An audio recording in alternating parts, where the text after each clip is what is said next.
नमस्कार दोस्तों, स्वागत है आपका स्टडी फॉर सिविल सर्विसेज में। फ्री वीडियो के लिए चैनल को तुरंत सब्सक्राइब कर लीजिए और नोटिफिकेशन को जरूर ऑन कर लेना। हमारा फ्री वाला टेलीग्राम ये वाला ग्रुप जरूर से जरूर ज्वाइन कर लीजिएगा। टेस्ट को ध्यान से अटेम्प्ट करिए और बताइए कितना स्कोर आपने किया है, कितने सही किए हैं टोटल क्वेश्चन में से। सभी लोग अपना अपना स्कोर जरूर कमेंट करिए। नमस्कार विद्वान साथियों, मैं दुर्गे विश्वकर्मा स्वागत करता हूँ स्टडी फॉर एग्जाम्स में। दोस्तों, यह उत्तर प्रदेश विधानसभा सीरीज के जीएस सीरीज का जो है यह 7वां वीडियो है।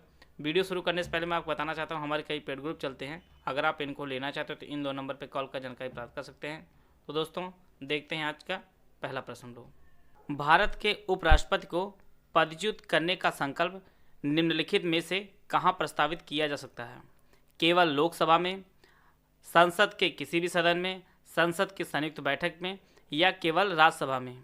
तो इसका जो सही आंसर है वह ऑप्शन डी, केवल राज्यसभा में।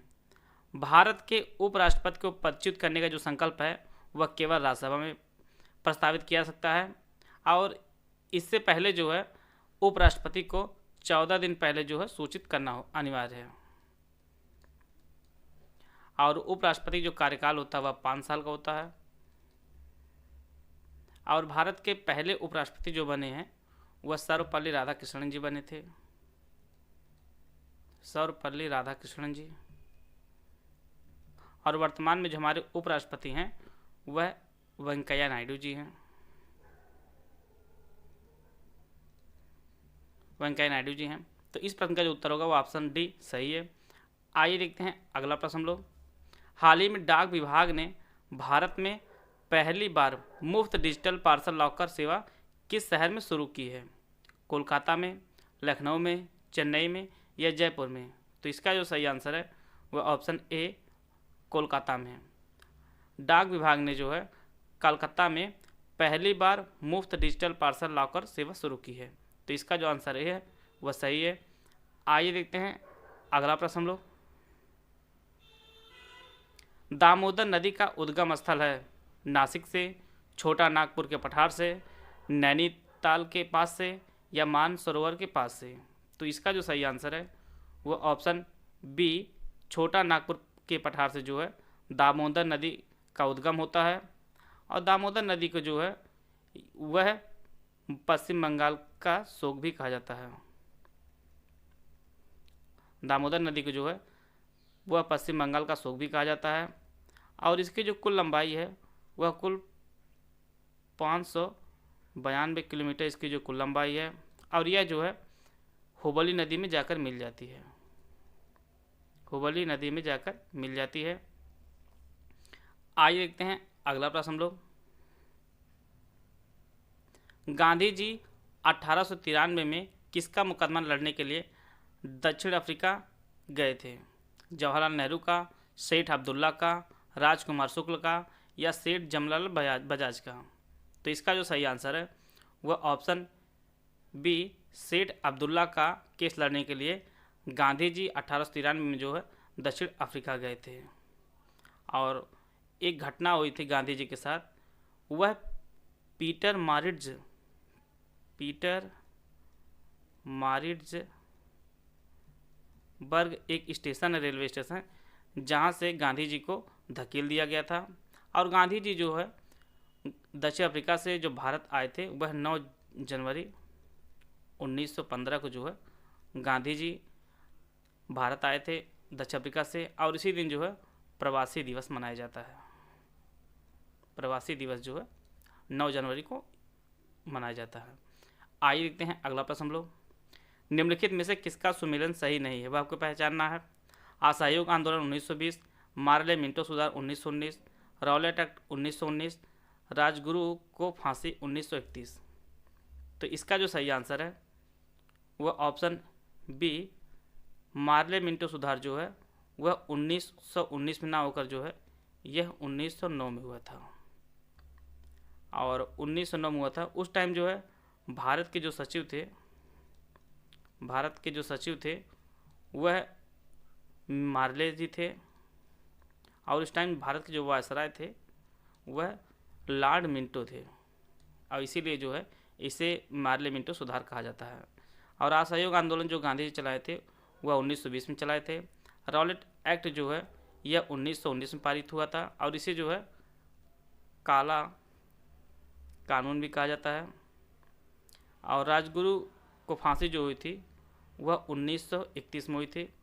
23 मार्च 1931 में जो है भगत सिंह, सुखदेव और राजगुरु को जो फांसी हुई थी वह 23 मार्च 1931 में हुई थी। और यह जो है लाहौर षड्यंत्र के केस में हुई थी। लाहौर षड्यंत्र केस में हुई थी राजगुरु जी की फांसी। आइए देखते हैं अगला प्रश्न हम लोग। विजयनगर के राजा कृष्णदेव राय ने गोलकुंडा का युद्ध किस राजा के साथ लड़ा था? हरिहर फर्स्ट, वीर विजय, राजेंद्र चोल या कुली कुतुब शाह? तो इसका जो सही आंसर है वह ऑप्शन डी कुली कुतुब शाह के साथ जो है विजयनगर के राजा कृष्णदेव राय ने गोलकुंडा का युद्ध लड़ा था। और विजयनगर का जो अर्थ होता है यह जीत का शहर, जीत का शहर। और कृष्णदेव राय ने एक उपाधि धारण की थी, उसका नाम आंध्रभोज। आंध्रभोज की जो उपाधि है यह भी कई बार परीक्षाओं में पूछा गया है कि आंध्रभोज की जो उपाधि किसने धारण की थी, तो यह जो है कृष्णदेव राय ने की थी। और इसके जो है मंत्रिपरिषद को भी अष्टदिग्गज कहा जाता था। जैसे अकबर के समय नवरत्न थे, इसी प्रकार जो है अष्टदिग्गज जो है इसकी सभा में थे कृष्णदेव राय के।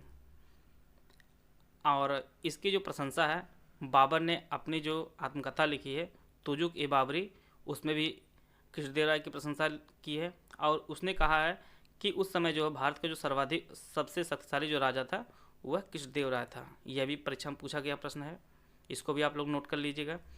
आइए देखते हैं अगला प्रश्न हम लोग।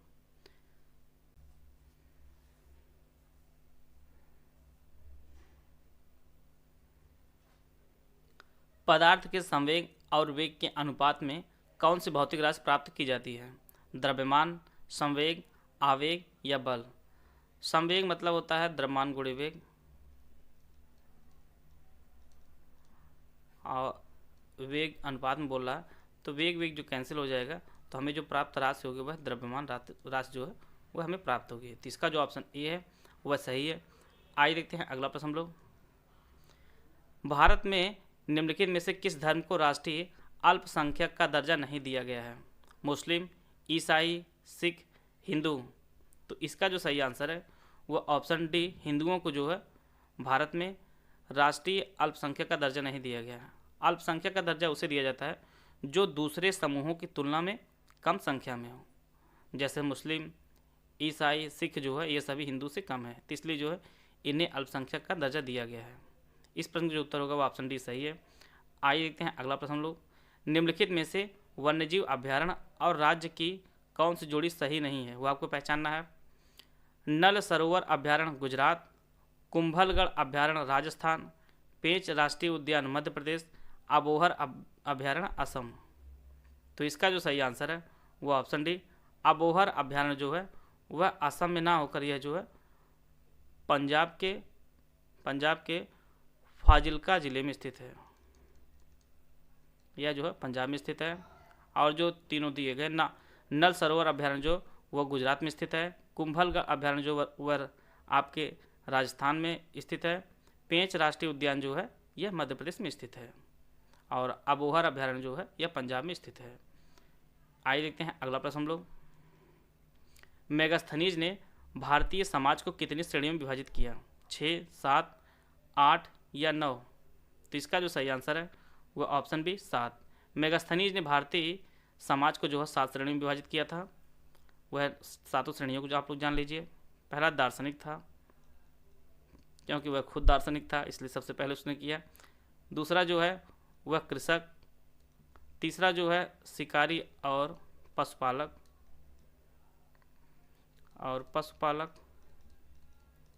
चौथा जो है व्यापारी और शिल्पी,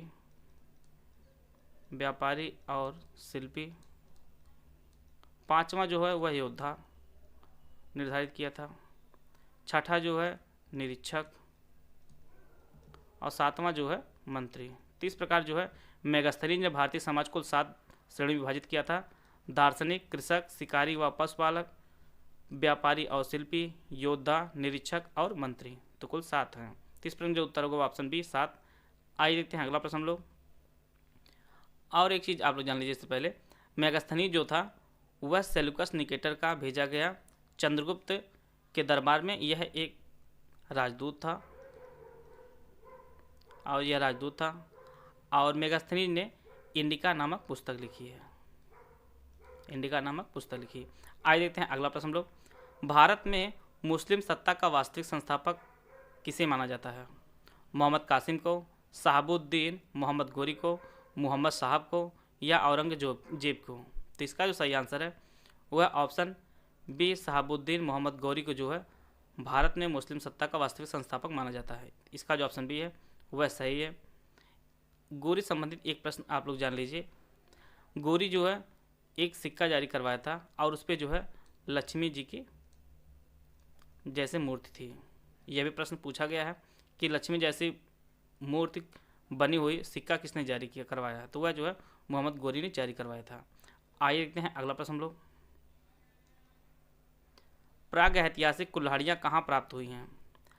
आतिरमपक्कम में, आदि चुनरूर में, आरिकामेड में या सनूर में? तो इसका जो सही आंसर है वह ऑप्शन ए, आतिरमपक्कम में जो है प्राग ऐतिहासिक कुल्हाड़ियाँ प्राप्त हुई हैं। इसका जो ऑप्शन ए है वह सही है। आइए देखते हैं अगला प्रश्न हम लोग। ओडीआई में सबसे ज़्यादा मैचों में अंपायरिंग करने वाले अंपायर कौन बने हैं? नितिन मेनन, अलीम डार, इयान गोल्ड, डेविड शेफर्ड? तो इसका जो सही आंसर है वह ऑप्शन बी, अलीम डार। वनडे में सबसे ज़्यादा मैचों में जो अंपायरिंग करने वाले अंपायर बन गए हैं वह अलीम डार बन गए हैं। और अलीम डार अंपायर जो हैं यह पाकिस्तान के हैं, यह अपने पड़ोसी देश पाकिस्तान के हैं और इन्होंने कुल जो है 210 वनडे मैचों में जो है अंपायरिंग की है। इन्होंने जो है रूडी कर्टजन का जो है रिकॉर्ड तोड़ा है, जिन्होंने जो है कुल 209 मैचों में अंपायरिंग की है, रूडी कर्टजन।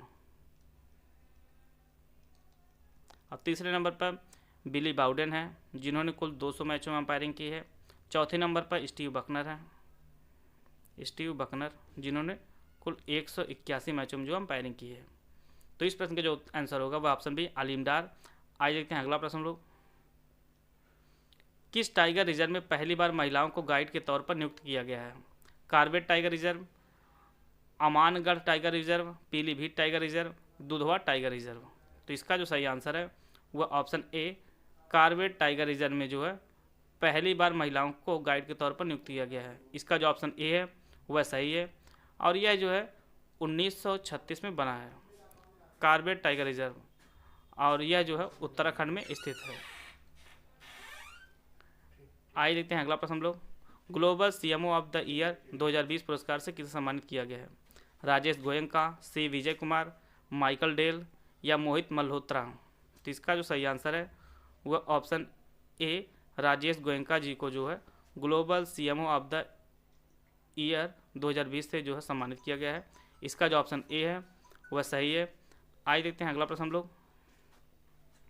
किस खिलाड़ी ने T20 में 1000 छक्के लगाने वाले में पहला स्थान प्राप्त किया है? क्रिस गेल, महेंद्र सिंह धोनी, विराट कोहली या रोहित शर्मा? तो इसका जो सही आंसर है वह ऑप्शन ए, क्रिस गेल। T20 में 1000 छक्के लगाने वाले जो पहले खिलाड़ी बने हैं वह क्रिस गेल बने हैं और इन्होंने कुल जो है 410 T20 मैच खेलकर जो है इसे 1000 छक्के पूरा किया है। और यह जो है क्रिस गेल जो है यह वेस्ट इंडीज़ के खिलाड़ी हैं। और दूसरे नंबर पर जो आते हैं वह इन्हीं के हमवतन कीरोन पोलार्ड है, जिन्होंने जो है कुल 690 छक्के लगाए हैं T20 में अब तक। तो 1000 छक्के लगाने वाले जो पहले खिलाड़ी बने हैं वह क्रिस गेल बने हैं। आइए देखते हैं अगला प्रश्न हम लोग। हाल ही में किस देश के एक बार फिर से जॉन मैगुफुली राष्ट्रपति बने हैं? बांग्लादेश के, तंजानिया के, सिंगापुर के या इनमें से कोई नहीं? तो इसका जो सही आंसर है वह ऑप्शन बी, तंजानिया के। जॉन मैगुफुली जो है वह तंजानिया के राष्ट्रपति बने हैं। इसका जो ऑप्शन बी है वह सही है। और तंजानिया जो करेंसी है वह आप लोग जान लीजिए। तंजानिया जो करेंसी है वह तंजानिया शिलिंग है। करेंसी तंजानिया शिलिंग वहाँ की करेंसी है।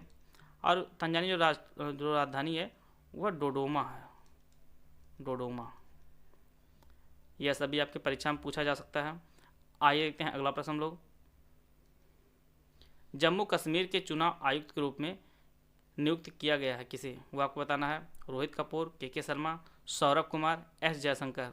तो इसका जो सही आंसर है वह ऑप्शन बी, के शर्मा जी को जो है जम्मू कश्मीर के चुनाव आयुक्त के रूप में नियुक्त किया गया है। और के शर्मा जो है पहले उपराज्यपाल के सलाहकार थे, वहाँ से इन्होंने इस्तीफा दिया। इसके बाद जो इन्हें जो है जम्मू कश्मीर के चुनाव आयुक्त के रूप में नियुक्त किया गया है। और एस जयशंकर जो है हमारे विदेश मंत्री हैं, विदेश मंत्री एस जयशंकर जी हैं वर्तमान में। तो इस प्रश्न के उत्तर होगा वो ऑप्शन बी सही है। आइए देखते हैं अगला प्रश्न हम लोग।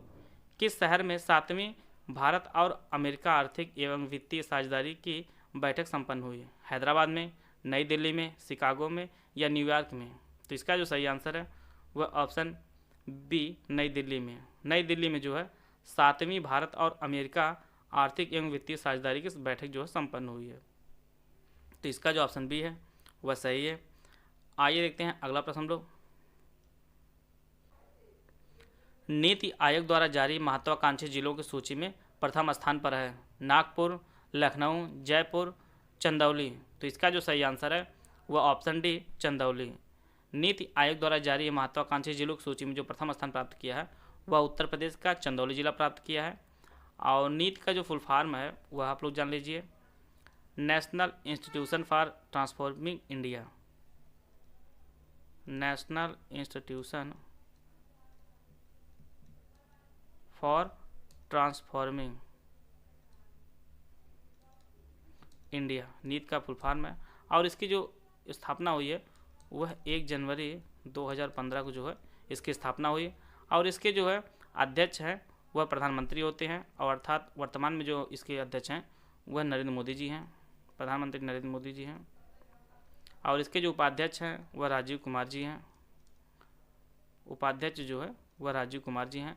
और CEO जो है इस टाइम वह अमिताभ कांत जी हैं नीति आयोग के। इस प्रश्न के उत्तर है ऑप्शन डी, चंदौली सही है। आइए देखते हैं अगला प्रश्न हम लोग। जो बिडेन अमेरिका के राष्ट्रपति बने हैं 46वें, 42वें, 38वें या 41वें? तो इसका जो सही आंसर है वह ऑप्शन ए, 46वें। जो बिडेन जो है अमेरिका के 46वें राष्ट्रपति बने हैं, इसका जो ऑप्शन ए है वह सही है। और अमेरिका के पहले राष्ट्रपति जो बने थे वह जॉर्ज वाशिंगटन जी थे, जॉर्ज वाशिंगटन जी राष्ट्रपति बने थे पहले। और जो बिडेन जो है राष्ट्रपति चुनाव में जो सर्वाधिक वोट इन्होंने ही प्राप्त किया अब तक के। तो इस प्रश्न जो उत्तर होगा वह ऑप्शन ए वह सही है। आ जाते हैं अगला प्रश्न हम लोग। जंतर मंतर का निर्माण किसने कराया था आपको बताना है। अकबर ने, शाहजहां ने, शिवाजी ने, महाराजा जयसिंह ने? इसका जो सही आंसर है वह ऑप्शन डी, महाराजा जयसिंह ने जो है जंतर मंतर का निर्माण जो है वह दिल्ली में करवाया था। इसका जो ऑप्शन डी है वह सही है। और यह जो इमारत है वह प्राचीन भारत के वैज्ञानिक उन्नत की एक मिसाल थी, जंतर मंतर। आइए देखते हैं अगला प्रश्न हम लोग। निम्नलिखित में कौन सा सही युग्म नहीं हुआ आपको पहचानना है। स्वतंत्रता का अधिकार अनुच्छेद 19 से 22, समानता का अधिकार अनुच्छेद 14 से 18, संवैधानिक उपचारों का अधिकार अनुच्छेद 32, शोषण के विरुद्ध अधिकार अनुच्छेद 28 से 31। तो इसका जो सही आंसर है वो ऑप्शन डी, शोषण के विरुद्ध जो अधिकार है वो आर्टिकल 28 से 31 के बीच ना होकर यह जो है आर्टिकल 23-24 है। बाकी ऊपर के तीनों सही है। इस प्रश्न जो उत्तर होगा वो ऑप्शन डी सही है। वीडियो अगर आपको अच्छी लगे तो आप लाइक कर सकते हैं, चैनल सब्सक्राइब कर लीजिए। हमारे free Telegram group study for exam को आप लोग जरूर ज्वाइन कर लीजिए, यह बिल्कुल फ्री है। वीडियो को पूरा देखने धन्यवाद। जय हिंद, जय भारत।